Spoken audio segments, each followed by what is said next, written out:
adeegga lacag dirista elektarooniga ah ee Yeel. Si aad macmiil u isticmaashid adeegga Yeel, fadlan raac tallaabooyinka soo socda.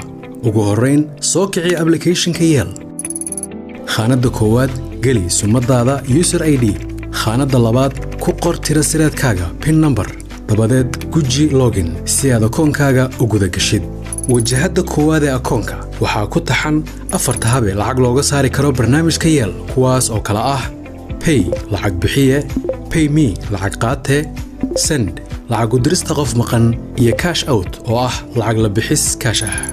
dhanka hoose ee wajahada waxaa iyadana kuugu diyaar ah caawiyeyaasha kala ah Reports oo aad ka daabacan kartid dukumentiyada la xiriira dhaqdhaqaaqa lacageed ee akoonkaaga, Notifications oo aad kala soconaysid wargelinaha iyo ogeysiisyada cusub, Account oo aad ka daalacan kartid haraagaaga, nambarka akoonkaaga iyo dhaqdhaqaaqyadii ugu dambeeyay, iyo Home oo kuu sahlaysa inaad dib ugu soo noqotid wajahada hore ee akoonkaaga Yeel.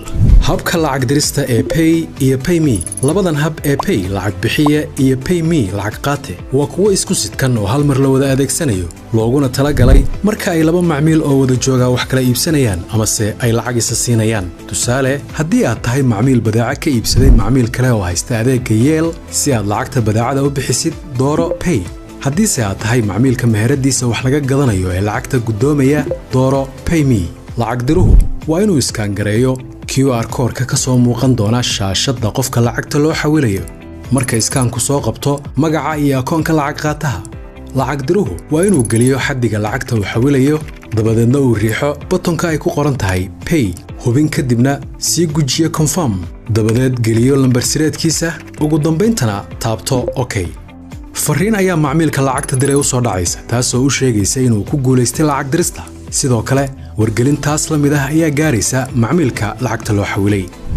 faahfaahin wixii intaas dheer booqo www.daryelbank.com ama la xiriir xafiiska qancinta macaamiisha ee Daryeel Bank adigoo ka wacaya telefoonka uu lambarkiisu yahay 252 ama fariin ugu diraya emailka uu ciwaankiisu yahay info@daryelbank.com.